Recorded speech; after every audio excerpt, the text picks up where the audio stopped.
कपड़ों में छुपे थे, एकदम सब फूंकार फूंकार कर बाहर निकलने लगे। बाबा की सर से साड़ी खिसक गई, सारी गोपियां हंस हंस के लोटपोट हो रही कि बाबा को क्या सूझी, यहाँ आ गए रासलीला में। हास परिहास आनंद हो रहा है। सुखदेव जी कहते हैं राजन 6 महीने तक रासलीला होती रही। आज भी वृंदावन में आप सब गोपेश्वर महादेव का दर्शन करते हैं। हर जगह जल चढ़ता, भांग धतूरा बाबा को चढ़ता है, और गोपेश्वर महादेव मंदिर में चूड़ी चढ़ती है, श्रृंगार का सामान बाबा को चढ़ाया जाता है। कि पहली बार आपको गोपी बनना था तो पार्वती जी से मांगना पड़ा सामान, अब मांगना नहीं पड़ेगा, हम आपको दे के जाते हैं, जब मर्जी हो श्रृंगार करो, रासलीला में चले। 6 महीने तक रास होता है, 6 महीने की रात्रि हो। ये जो रात थी ना, ये बड़ी अद्भुत रात। इस रात में योगी जागता, भोगी नहीं जागता, वो सोता, योगी जागता। जिस रात की भागवत जी में चर्चा है, इसी रात की चर्चा गीता जी में भी भगवान कृष्ण अर्जुन से करते हुए कहते या निशा सर्वभूतानां तास्याम जागृति संयमी। ये जो रात है ना, इसमें योगी जागता। और कृष्ण कौन है? वो तो योगी राज है। और इसी बात को हमारे लक्ष्मण जी महाराज निषाद राज से कहते हैं कि यही निशि जामिनी जागहि जोगी, परमारथी प्रपंच वियोग, जानिय तबहि जीव जग जागा, और जब सब विषय विलास विराज। जब 6 महीने की रात्रि पूर्ण हुई तो गोपियों ने अपने आप को, अपने परिवार, अपने घर में पाया। आंख खुली, ओ मैं यहाँ, अरे हम सब तो भगवान के साथ रास रंग लेते, यहाँ कैसे? सुख स्वामी कहते गुप्त जगत की लीला। ध्यान दीजिए, 2 प्रकार का शरीर होता है हर किसी का, स्थूल और सूक्ष्म। ये जो दिखाई दे रहा है स्थूल है, स्थूल के भीतर सूक्ष्म शरीर होता है। आप सैया पर सोते हैं रात में, स्थूल शरीर सो रहा है और सूक्ष्म भ्रमण कर रहा है। रात में कई बार कुछ उल जलूल न जाने क्या देखते हो, सुबह उठते हो कि हमको स्वप्न ने आज स्वप्न देखा, हमने नहीं देखा, सूक्ष्म ने देखा है। और जब वो इस स्थूल में प्रवेश हुआ तो स्थूल शरीर में हलचल हुई, हमको देखा है। तो ऐसे ही वहां गोपियों का सूक्ष्म शरीर आया था। तो घर का सूक्ष्म शरीर रास्ता का आनंद ले रहा था। रास पूर्ण हुआ, भगवान श्री कृष्ण ने आनंद रास का पूर्ण। इससे महाराज और बस इसका शायद प्रभु ने दिया हो ब्रजवासियों को, संयोग के बाद में प्यारे वियोग हो, मिलन के बाद है, बस अब आगे तो विछुड़न होना है। मथुरा में कंस महाराज ने अपना दरबार जोड़ा, आज दरबारियों कंस भर रहा है। धिक्कार है तुम सब, जिसे हमने ब्रज भेजा वो सब लौट कर आए। अधासुर, बकासुर, वत्सासुर, धेनुकासुर, जिन जिन को भेजा कृष्ण ने उन सबको मार दिया। धिक्कार तुम्हारे बल पर है, धिक्कार तुम्हारे बल पर है, वाला तक हाथ न आता है। हम निर्बल होते जाते हैं, उसका बल बढ़ता जाता है। हम निर्बल होते जाते हैं, उसका बल बढ़ता जाता है। हम निर्बल होते जाते हैं, उसका बल बढ़ता जाता है। आग तक धेनुक कुछ खंभ नहीं थे इस दर के, वो तो दो चार जानवर थे मेरे साई चिड़ियाघर के।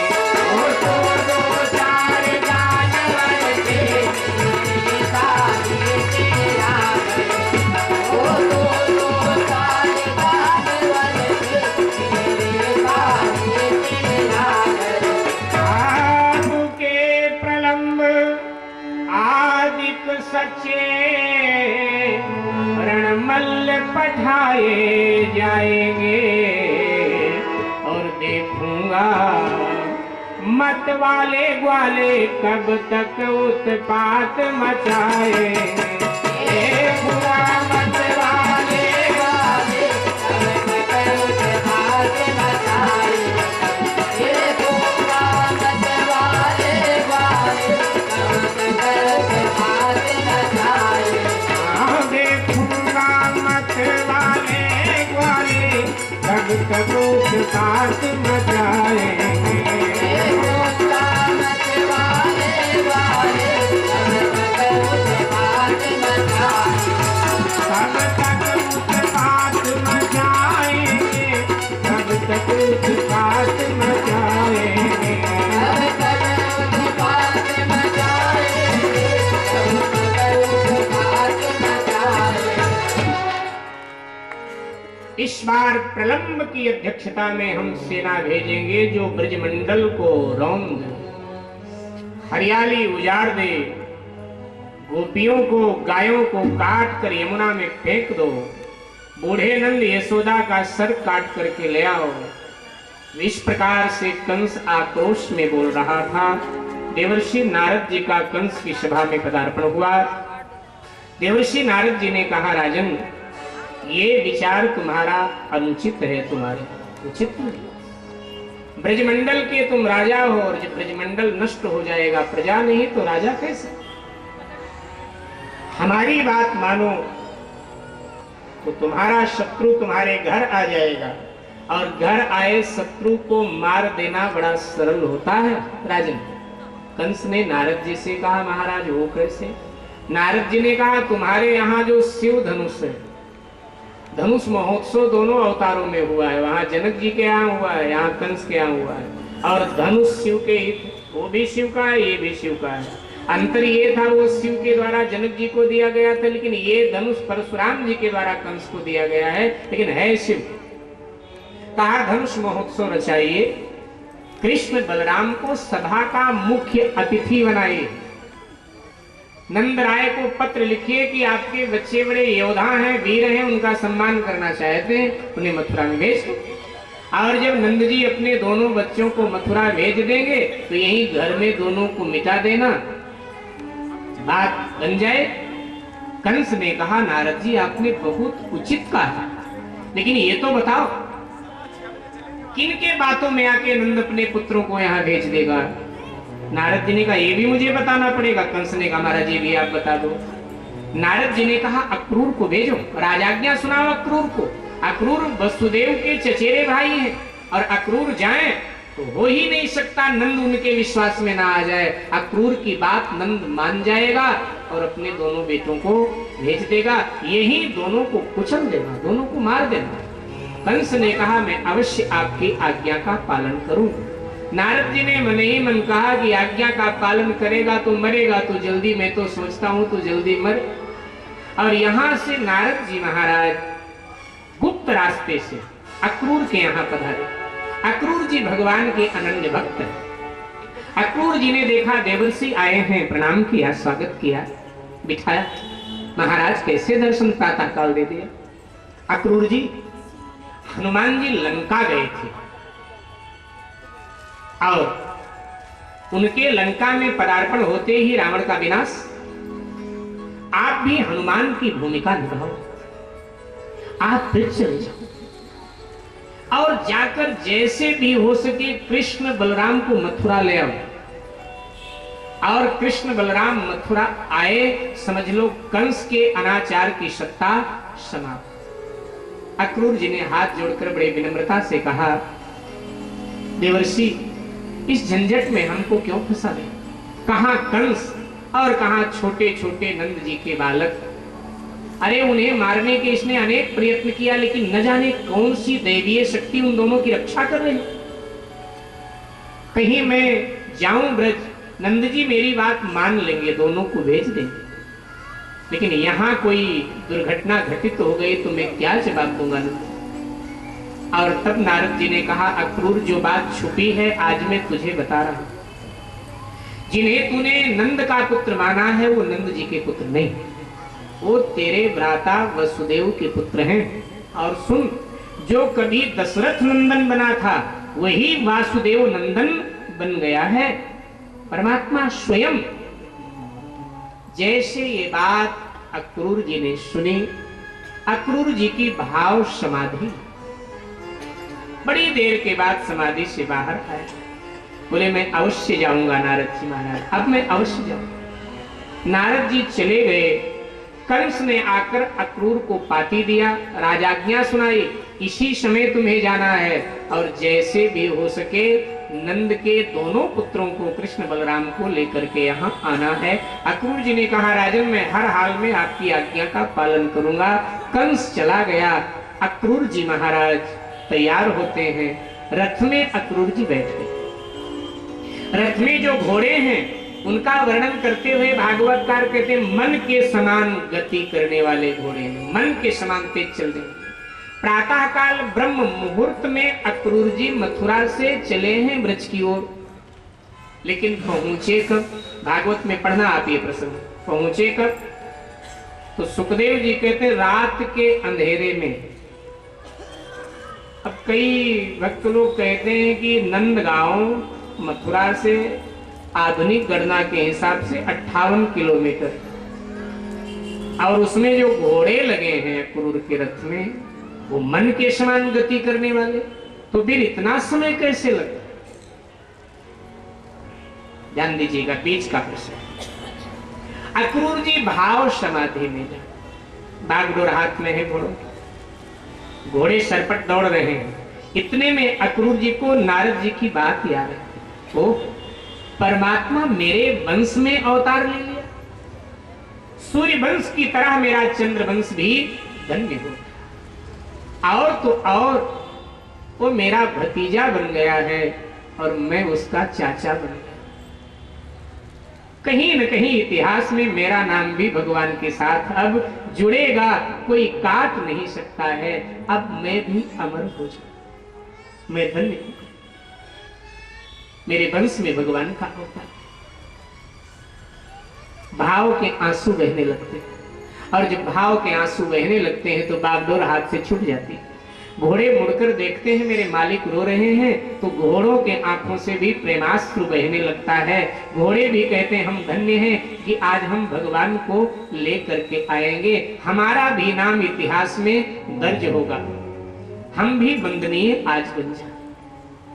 रुक रुक के जा रहे, जब होश आता है फिर बागडोर संभालते, फिर कोई बात याद कर जाती। जिन चरणों को त्रेता में केवट नाम के किसी नाविक ने धोया था, जिन चरणों की चरण पादुका की सेवा भरत ने किया था, अक्रूर तू धन्य हो गया। आज तू उन्हीं चरणों को देखेगा, दर्शन करेगा। आज ब्रह्मा भी तुझे नमस्कार करेगा, तेरे भाग्य की प्रशंसा ब्रह्मा आज करेगा जिसने तेरा भाग्य लिखा। फिर विचार आता है कि जब मैं जाऊंगा तो भगवान चाचा कहकर मुझे प्रणाम करेगा, अपना माथा वो मेरे चरण में रखेगा, और अखिल ब्रह्मांड का नायक जब अपना माथा मेरे चरण में रखेगा तो ये देवता मेरे सौभाग्य से ईर्ष्या करेंगे और कहेंगे अक्रूर कितना धन्य है कि दुनिया का जो मालिक है आज अक्रूर के चरणों में सर झुका के प्रणाम कर रहा है। लेकिन ये उचित नहीं होगा अक्रूर जी के, प्रणाम तो मुझे करना चाहिए, वो परमात्मा, लेकिन मुझे वो प्रणाम करने नहीं देंगे क्योंकि वो रिश्ते में तो मेरे भतीजे बन गए। वो कह देंगे कि चाचा लगते हो, उल्टा काम क्यों कर रहे हो, प्रणाम करना मेरा काम। दर्शन मिलेगा लेकिन भगवान का चरण स्पर्श नहीं मिलेगा। इसका अर्थ ये है कि भरत, केवट, हनुमान, विभीषण ये कहीं हमसे अधिक भाग्यशाली थे, क्योंकि उन्हें चरण भी मिला, चरण धूलि भी मिली। लेकिन मुझे दर्शन मिलेगा, प्रभु अपना चरण, अपनी चरण धूलि मुझे नहीं देंगे, क्योंकि जो मैं चाचा हो गया। अनेक कल्पनाएं संजोते हुए अक्रूर जी महाराज ब्रज पहुंच गए। नंद जी के द्वार, घोड़ों की आहट हुई, बाबा बाहर आए। अक्रूर जी आप इधर। प्रणाम किया अक्रूर जी ने नंद बाबा को, भेंट कर देकर ले स्वागत किया। मेरे भाई बहन, भगवान गौचारण करने के लिए गए थे। नित्य का नियम था, सायंकाल जब होता तो भगवान बांसुरी वादन करते थे। सारी गायें आ जाती थी, इशारा करते थे गाय गौशालों। आज भी प्रभु बांसुरी वादन कर रहे हैं, लेकिन कोई गाय नहीं आ रही, क्योंकि इन गायों को ये पता चल चुका है कि भगवान कल ब्रज से चले जाएंगे। इन्होंने जान लिया। गायों ने सोचा जब तक वन में हम रहेंगे भगवान साथ रहेंगे, गौशाला में जाते ही भगवान हमको छोड़कर चले जाएंगे, इसलिए गाय नहीं आना चाहिए। ग्वालों ने कहा आज बांसुरी की ध्वनि सुन के गाय नहीं आ रही। भगवान ने कहा जाओ ले आओ। ग्वाले गए हैं, गायों को जैसे तैसे धक्का दे करके लाए। गायों ने भगवान को घेर लिया चारों तरफ। आज गायों के आंखों से आंसुपात हो रहा है। बछड़े भी रो रहे हैं, गायें भी रो रही हैं। कोई गाय भगवान को चाट रही है, कोई गाय सर हिला के रो रही है। ग्वाले आश्चर्य में पड़ गए। ग्वाले भगवान से कहने लगे, गोविंद आप कहते थे मुझे पशुओं की भाषा समझ में आती, ये आज गायें रो क्यों रही, ये क्या कह रहे हैं? भगवान कुछ नहीं बोल रहे। गायों के आंसुओं को अपने दुपट्टे से पोंछते हैं, गायों के गर्दन को पकड़कर अपने सीने से लगाते हैं, पीठ सहला रहे हैं, थपथपा रहे हैं। मानो गायें कह रही हूं, गोपाल आपने हमको माता कहा, लेकिन आपके जाने के बाद में इस दुनिया, इस देश के लोग हमारी जय जयकार जरूर करेंगे, गौ माता की जय, लेकिन आपके जाने के बाद हमको काट दिया जाएगा, हमको मार दिया जाएगा। गोपाल आपके देश में हमारा कोई रक्षक नहीं होगा, सूरजबाग में निकलेगा, हमारा खून पहले बहेगा। शायद ये गौ माताएं कहना चाहती हैं। जैसे तैसे भगवान ने गायों को गौशाला की ओर प्रेरित किया। ग्वालों को अपशकुन होने लगा। ग्वाले अब रो पड़े, बोले गोविंद कहीं जाने का इरादा है क्या? कहीं जाना होगा तो बता देना, क्योंकि कई दिन पहले से अपशकुन हो रहे हैं और आज तो कुछ ज्यादा ही अपशकुन हो। और अपशकुन का अर्थ होता है कोई प्रिय वस्तु छूटेगी, और अगर कुछ प्रिय संसार में हमारे है तो आप ही हैं। आपके अतिरिक्त और कोई प्रिय वस्तु है ही नहीं संसार। सर्वाधिक प्रिय अगर कुछ है, आप ही हमें प्रिय।